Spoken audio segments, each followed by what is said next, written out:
Good evening, my friend. Welcome back to Midnight Historian. Before we set off together, let me invite you to relax. Settle into your bed and let your eyes grow heavy. If you enjoy gentle journeys through the past, don't forget to subscribe so that every few nights another calm story can arrive at your bedside. And if tonight's tale leaves you with a thought or a dream, I would be delighted if you share it in the comments below. Tonight, we are traveling far back in time, across the vast grasslands of Central Asia. It is a place where the horizon seems endless, and the sky itself feels closer than in any city you might know. This is the world of the Mongols. You may know them from stories of conquest and empire, of thundering horses and swift arrows. But tonight, we are not telling a tale of war. Instead, we will imagine what it would truly feel like to spend a single day living among them, and why, for someone like us, it would be almost impossible to survive even those first hours.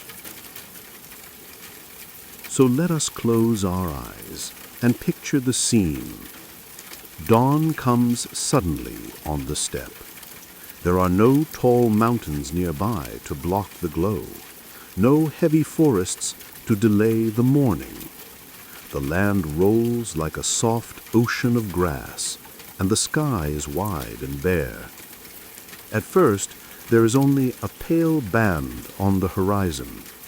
Then, within moments, the world is bathed in cold silver light. You are inside a gur, the round felt tent that is the heart of a Mongol family. To the people of the steppe, this home is more than shelter. It is a circle of protection, a place where fire burns at the center, where family and ancestors are honored. The gur can be taken apart within hours, loaded onto oxen or camels, and rebuilt wherever the herds wander. The air is cool, almost sharp, and your breath rises in faint clouds. Outside, the horses are waiting. You hear their soft snorts, the shuffle of hooves on frozen ground. For a Mongol, the horse is more than an animal. It is life itself. Without horses, the people of the steppe would not move, would not fight, would not feed themselves. Imagine yourself stepping out of the gur. The earth is damp with dew, and the grass stretches in all directions. You are a stranger here. The wind immediately cuts through the thin cloth of your city clothes. You realize how unprepared you are. A Mongol child would already be wrapped in layers of wool and fur, used to the sting of this air. For you, every breath feels like a reminder that this land accepts only those who are born into it. Life begins early. While the sky is still painted in pale pink and blue, women gather to milk the mares. They carry leather buckets, moving calmly from one horse to the next. The sound of liquid pouring and the quiet wicker of foals fills the morning. Children, even very young ones, are not idle. They run to fetch water, collect dried dung for the fire, or chase stray animals back toward the herd. You, as a visitor, are expected to help. But what can you do? You do not know how to handle a restless horse. You do not know the rhythm of the steppe. A bucket slips from your hands, and already eyes are turning towards you, some amused, some doubtful. In this world, every member of the household contributes. A day without effort is a burden on others. Breakfast is ready soon. A bowl of steaming milk key, salted and rich, is offered to you.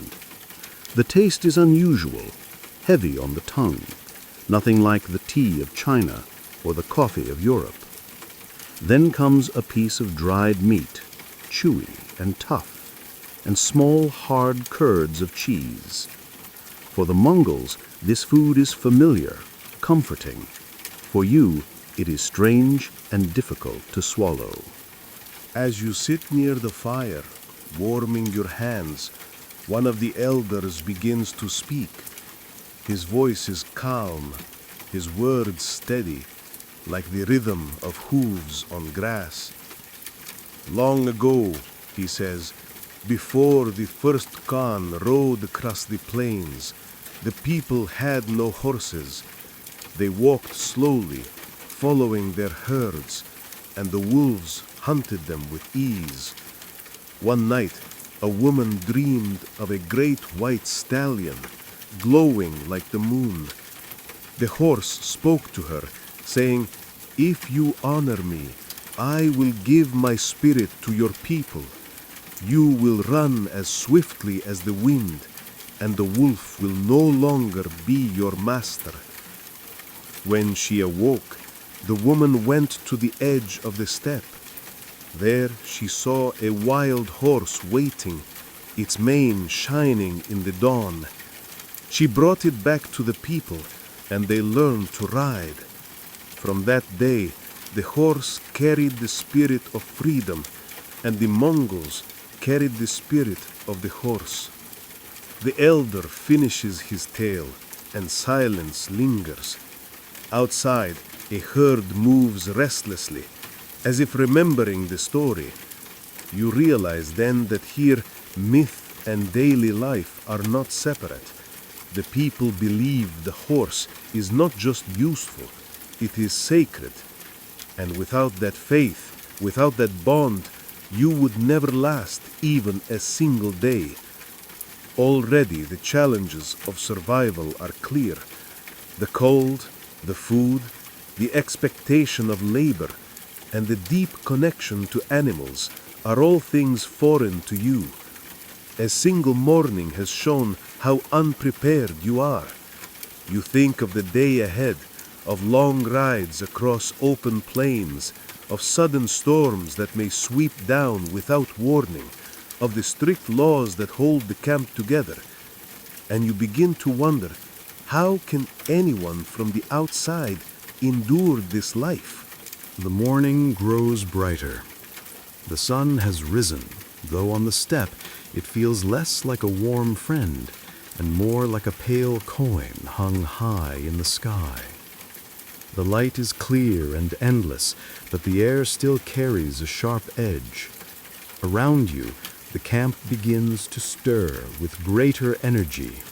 Horses are being saddled, pots are set on the fire, and the smell of boiled milk lingers in the wind.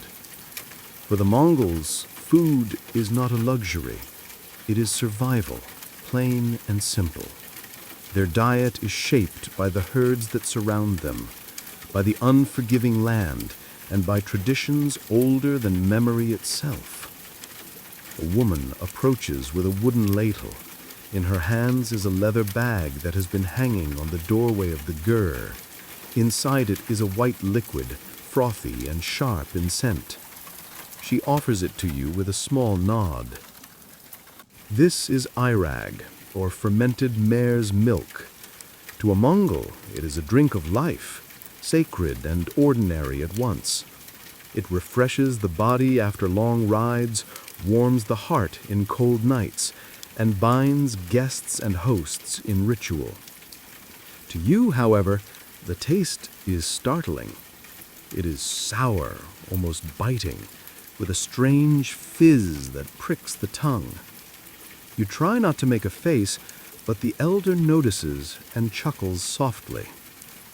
"Even the strongest stranger," he says kindly, "must learn to love the milk of the steppe.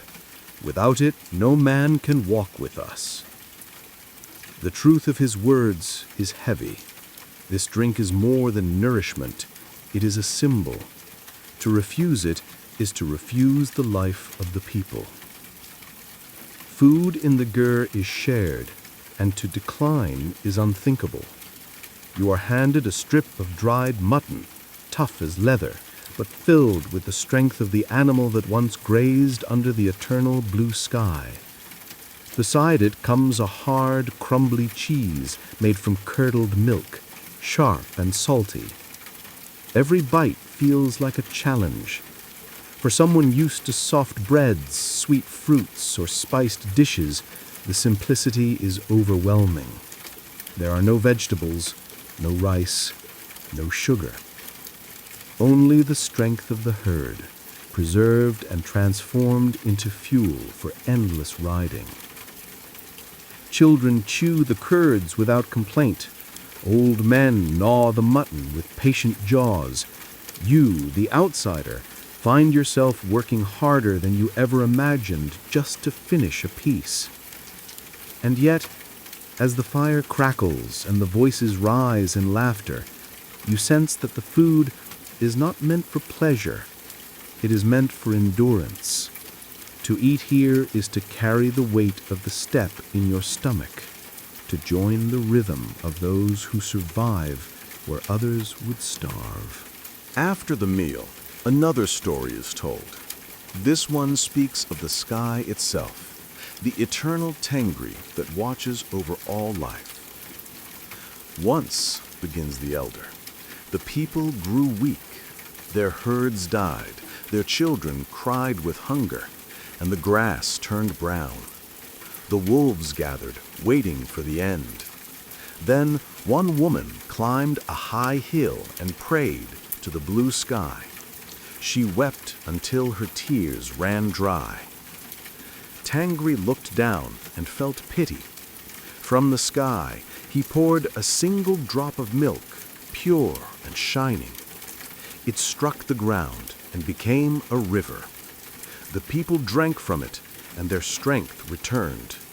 The herds grew fat, and the children laughed again.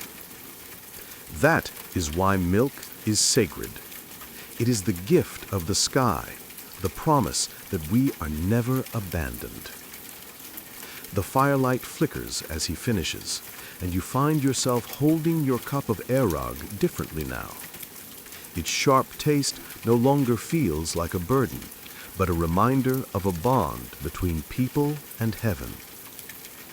But the truth is, food is not always plentiful. The steppe is merciless. In winter, storms sweep across the land with claws of ice.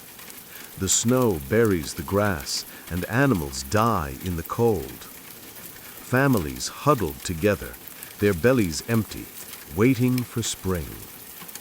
Travelers who came here, missionaries, traders, envoys, often wrote in disbelief of how little the Mongols lived on. Some recorded how an entire family might survive for days on a single pot of broth made by boiling bones again and again until the last trace of flavor was gone. Imagine yourself in that situation. Used to the comforts of bread, fruit, and cooked meals, you would falter quickly. Your body would weaken. Your spirit would sink. The Mongols, however, carried in their blood the patience of generations. They knew hunger as a companion, not an enemy. Hospitality, however, was sacred. If a guest arrived, even in the midst of famine, the family was bound to share what they had. To withhold food was a crime against honor. A legend tells of a poor man who once hosted a traveler in the dead of winter. He had only one sheep left, his last source of food, but he slaughtered it gladly for the guest. That night, the traveler revealed himself to be a spirit of the steppe. He blessed the man, saying, "Because you gave with open hands, your herds will grow beyond number." And so it was.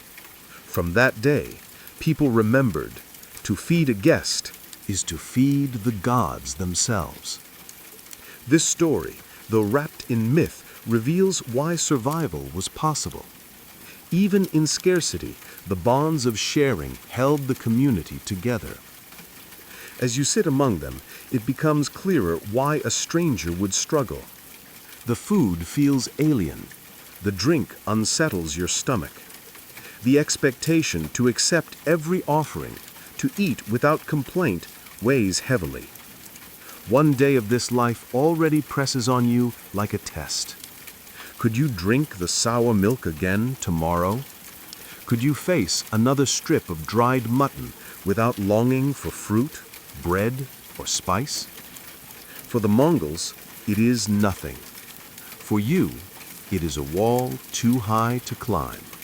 Having shared the meal and listened to the tales of milk and spirit, you feel the first warmth of understanding. Yet the steppe does not pause for reflection.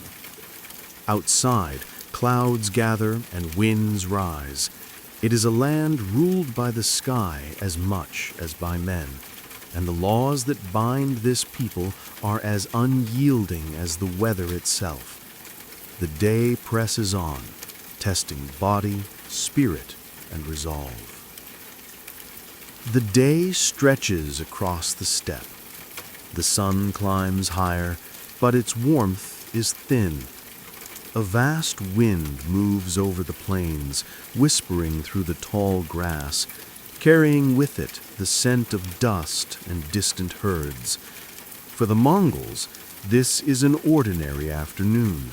For you, the outsider, it is already a trial. The weather here is not gentle. It shifts without warning, like a restless horse. One moment, the air is bright, the grass rippling in a sea of green. The next, a storm rushes across the horizon, dark clouds boiling, rain striking like arrows. In winter, the storms turn to blizzards, walls of snow and ice that erase the world. Travelers often wrote of the shock of this land. Friar William of Rubruck, a Christian envoy, described riding under a blazing sun only to be struck hours later by freezing winds. There was no pattern, no mercy. The Mongols endured because they had no choice. They wrapped themselves in heavy wool, in the skins of sheep and foxes. They learned from birth to read the sky, to sense danger in the tilt of a cloud. You, however, have no such instincts. When the wind whips across your face, when the cold sinks into your bones, you realize your clothing is useless. Each gust feels like a warning. The steppe does not care if you survive. Inside the gur, the fire burns at all times. It is sacred, the heart of the family. No one is allowed to step across it or insult it. To spit into the flames, to throw dirty things into it, is a crime against the spirits. The fire is warmth, yes, but it is also law. The people say that the fire carries prayers upward, smoke rising to Tengri. A stranger who does not respect it risks more than disapproval. He risks punishment under the great law of the Khan. Every Mongol lived under the Yassa, the code created by Genghis Khan. It was not written on paper for most to see, but carried in memory and fear. The Yassa was strict. To steal a horse meant death. To lie in testimony meant death. To refuse hospitality meant death. Even to urinate in water, to dirty the rivers, was a crime against the eternal blue sky. For the Mongols, these laws brought order to a scattered people. They kept warriors disciplined, families united, and the empire strong. But for an outsider like you, every action becomes dangerous. One mistake, an insult given without thought, a custom ignored, could bring punishment swift and merciless.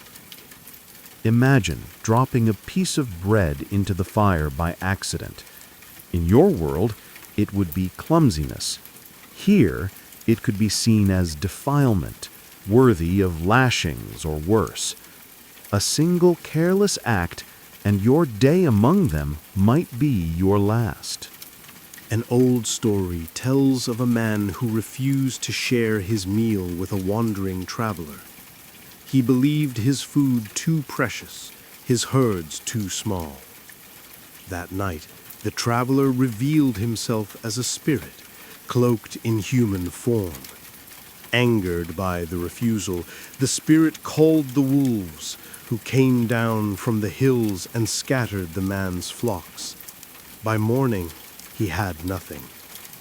The people remembered this tale, and the lesson was repeated to children. Hospitality is not choice, it is law, older than the Khans, deeper than the earth. For you, this law feels heavy. Every bite of food you accept ties you deeper into their web of obligation. And yet, without accepting, you would be seen as dishonorable, even dangerous. Travelers recorded with awe the severity of Mongol punishments. A thief caught stealing livestock might be executed swiftly, his body left for the crows. A liar exposed in testimony might be strangled with a bowstring. Even nobles were not exempt. The law was the law. One envoy from Persia wrote that in Mongol lands a woman could leave a purse of gold on the roadside and find it untouched the next day. The fear of the Yassa was that strong, but for you it is chilling. In your own land, mistakes might bring laughter or forgiveness. Here, a mistake could end in silence. As the afternoon passes, you begin to understand the deeper truth. The weather tests your body. The food tests your stomach. The law tests your very behavior. Every breath, every movement must be cautious. Where a Mongol child runs freely, you step carefully, uncertain which action might bring disfavor. Where a Mongol laughs at the sting of the wind, you shiver. Where a Mongol knows instinctively how to honor the fire, the guest, and the herd, you hesitate. And each hesitation marks you as foreign, as fragile, as someone who would not last a day. That night, as the wind howls outside the ger, another tale is told, soft, steady, meant to comfort. Once, the elder says, a man tried to flee the laws of the Khan. He thought himself clever, hiding in the grasslands far from the eyes of others, but the wind itself carried his guilt. It whispered to the horses, it stirred the campfires, it bent the grass. The Khan heard of it within days, and the man was brought before him. From then on, people knew nothing can be hidden on the steppe. The sky sees, the wind tells, and justice arrives swifter than a horse. As the elder's voice fades, you lie awake on your bedding, listening to the storm rattle the walls. You imagine the wind carrying your own fears, your own mistakes, out into the endless night. Sleep does not come easily. But for the Mongols, this is ordinary. They rest without fear because they belong to the law, to the land, to the sky. You, however, remain a guest, and one who may not survive much longer. You have seen how the wind cuts, how the laws bind, and how one misstep can carry grave consequences. But beyond survival and obedience lies another world, a world where strength, skill, and courage shape every moment. The riders of the steppe await, their bows and horses ready. It is here, in the rhythm of the warriors and the call of the wolves, that the true pulse of the Mongol Empire is felt. The morning trials of food and law would already have wearied you, but to the Mongols, the day is only beginning. Beyond survival, beyond the rules of camp and clan, lies the heartbeat of their entire world, the army. For most people, learning to ride a horse is an accomplishment. For the Mongols, it is as natural as walking. A child is placed on horseback before he can speak in full sentences. By the time he is 5, he can ride at full gallop, balancing without reins, loosing arrows to wooden targets or at small animals that dart through the grass. You watch in astonishment as a boy of perhaps 7 races across the plain, bow in hand. He twists backward, firing an arrow while his pony continues forward. The shaft whistles into a target, a skin stretched on the ground with uncanny precision. To him, this is no miracle. It is practice. To you, it is unthinkable. From birth, the people are molded for war, though they may never call it war. They call it survival, honor, the rhythm of the steppe. The Mongol soldier is lean and hardened, dressed in thick leather armor reinforced with iron scales. His bow, made of horn and sinew, is small enough to fire from horseback, yet powerful enough to pierce armor. Each man carries multiple horses, allowing him to switch mounts in battle, keeping himself always fresh, always swift. Discipline is absolute. A soldier who disobeys an order may be executed without hesitation, even if he is the Khan's kin. Loyalty is not a choice, it is a foundation. The army is built on trust, on obedience, on unity as unshakable as stone. Imagine for a moment standing among them. You hold a bow, but your hands tremble. Your horse shifts beneath you, sensing your fear. Around you, men who grew in the saddle ride as one, their movements like a single creature.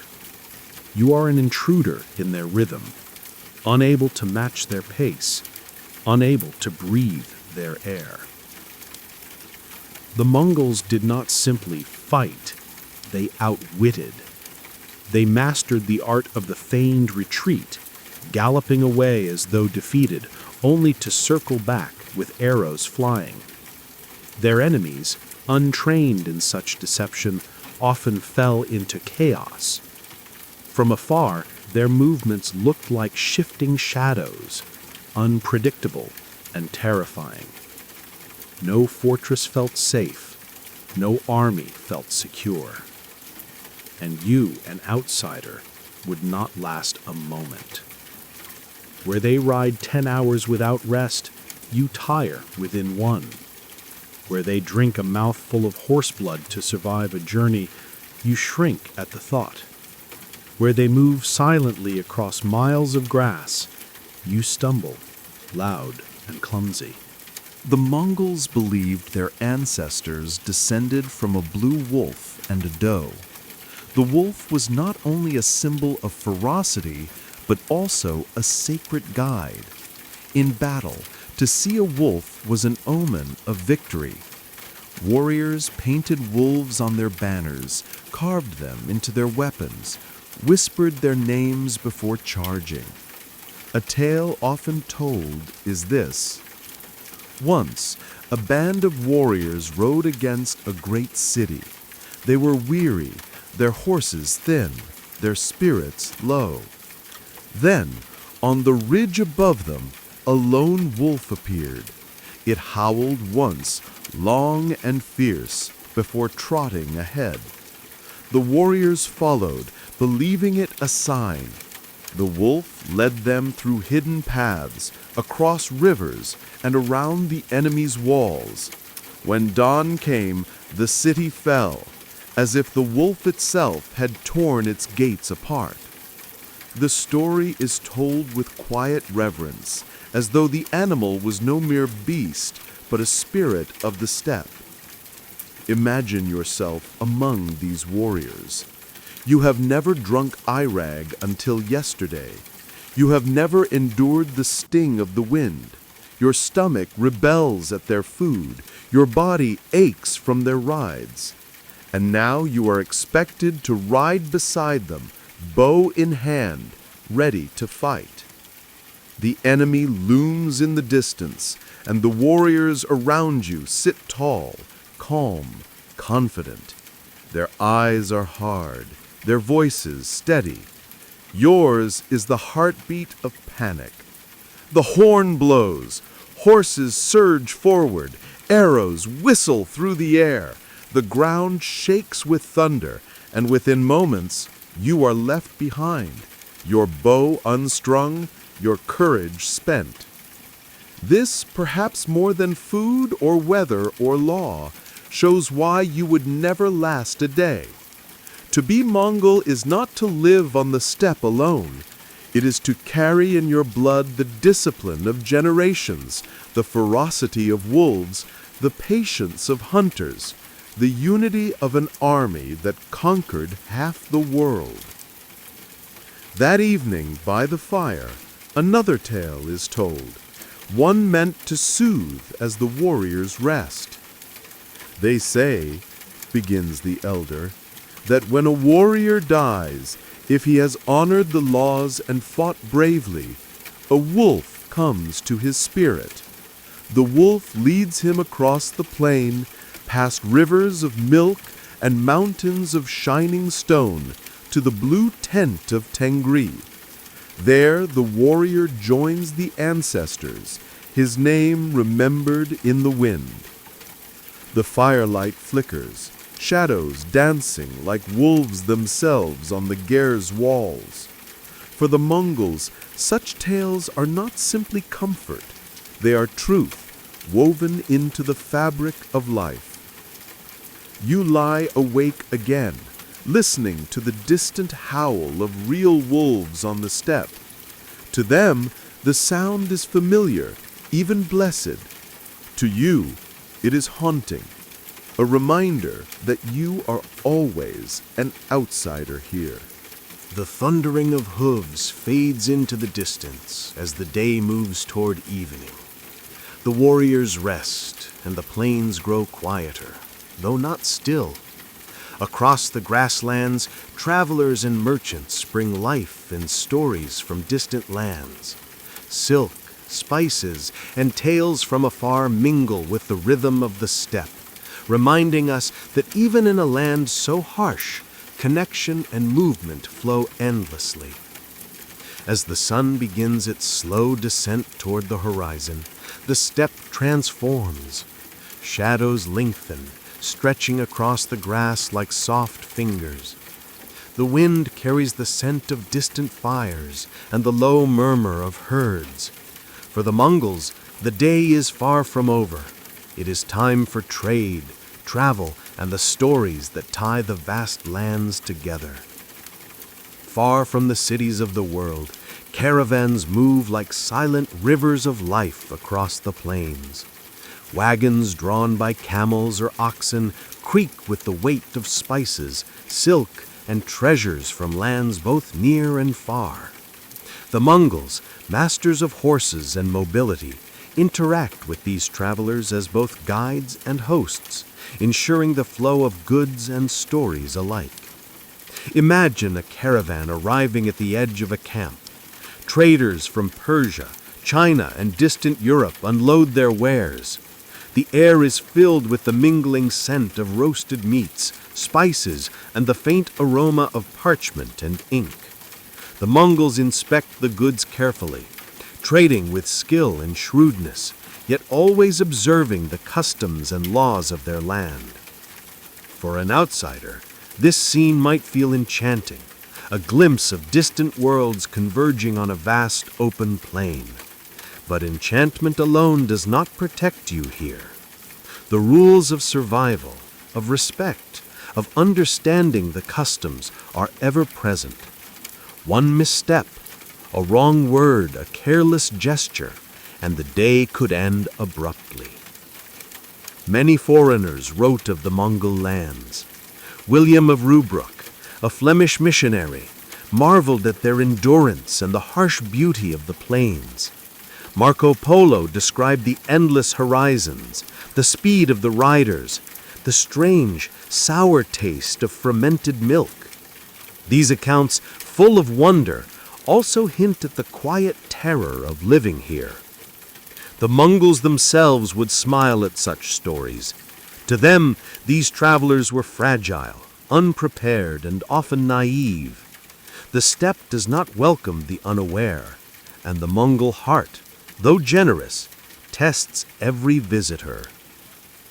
As night falls and fires flicker across the camp, the elders tell one final tale, soft, gentle, meant to carry the listener towards sleep. Long ago, begins the storyteller, there was a wandering bard who traveled alone across the steppe. He had no horse, no herd, only his voice and a small lute. One night, caught in a storm, he feared he would perish, but he remembered the songs of his mother, songs that calmed the wind and soothed the earth. He began to sing. The rain softened, the winds slowed, and the wolves gathered around him, not to harm, but to listen.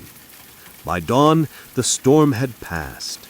Travelers who passed later swore that they had seen the bard walking unharmed, guided by the spirits of the steppe. This story, like many others, blends myth and reality. It reminds the listener that the steppe is alive, responsive, and sometimes merciful, but only to those who respect it, who move with its rhythm, and who honor the ancient stories that flow like rivers through the land. As darkness descends, the fires glow like stars scattered across the grass. The wind whispers through the tents, carrying with it the songs of wolves, the murmurs of travelers, and the scent of wild herbs and dried meat. You lie back, exhausted by a day of imagining the life of the steppe. You have tasted strange foods, endured the cold, witnessed the precision of the warriors, and listened to the old stories. Slowly your mind begins to follow the rhythm of the steppe itself, steady, expansive, and endless. For a Mongol, this life is ordinary. For you, it has been extraordinary, challenging, and perhaps impossible to endure fully. Yet in the stories, in the myths, in the rhythm of the wind and the horses, you have glimpsed a world far larger than your own. And so, as the night deepens, you understand the truth of this place. The Mongol Empire was not just about conquest or power, it was about survival, connection, and the delicate balance between humans, animals, and the vast sky above. To live here, even a single day required courage, endurance, and respect, qualities that cannot be learned overnight. The steppe teaches patience, reverence, and humility. It shows that life is fragile, yet interconnected, that survival is earned, and that stories, legends of horses, wolves, and wandering bards carry wisdom across generations. Tonight we have traveled together across a world that few outsiders could endure. And now, as your eyes grow heavy, let the wind of the steppe carry you softly into sleep. The distant howls of wolves fading into dreams, and the endless horizon stretching in your imagination, calm and infinite. As night falls, fires glow softly across the camp, casting shadows that dance like memories of the day. The merchants rest, the horses settle, and the steppe hums a quiet lullaby. You have witnessed the life, the myths, and the rhythms of this vast world. Now it is time to let your thoughts drift, to rest within the stories, and to follow the wind gently into sleep. The night is deep now. The fires have dimmed to soft embers, and the wind over the steppe carries only whispers. You lie in your imagined jur, wrapped in blankets of warmth, listening to the quiet rhythm of the world outside. The horses stand still, the wolves rest, and the stars scatter across the sky like tiny lanterns. This is the moment to breathe, to let your thoughts drift gently across the plains, and to reflect on the day we have shared. We have traveled together through a world both harsh and beautiful. You have glimpsed the mornings in a Mongol camp, tasted their unique foods, felt the sting of the wind, and observed the disciplined life of warriors trained from childhood. You have listened to the tales of spirits, horses, and wolves, stories that blend reality with myth, history with legend. For the Mongols, this was life, not a story, not an adventure, but everyday existence. And now, having walked through it with imagination and care, you see why outsiders would not last a day. Survival here demands courage, resilience, and deep respect for the land, the animals, the laws, and the ancestors. Stories, as we have learned tonight, are more than entertainment. They are guides. They teach patience, humility, and awareness. They connect generations and preserve the wisdom of the past. The tales of the steppe, the spirit of the horse, the blessing of milk, the guidance of wolves, the wandering bard, remind us that the world is alive with lessons, waiting quietly for those who will listen. And perhaps that is the greatest gift of this journey, the understanding that even in the vastest, harshest lands, there is beauty, order, and meaning. You may not endure the physical trials, but in your imagination you can walk alongside the people, share their challenges, and learn their stories. So now, as your eyelids grow heavy and your breathing slows, let the rhythm of the steppe guide you into rest.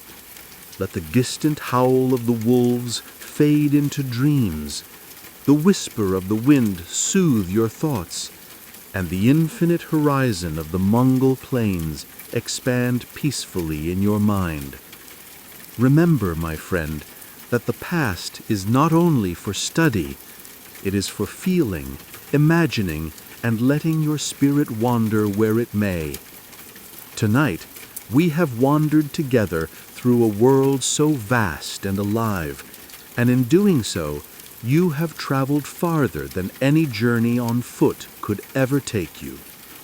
Sleep well, rest gently, and carry these stories softly with you, like embers that glow quietly long after the fire has died. Until next time, may your dreams be calm, your mind at peace, and your heart curious for the stories yet to come. Good night.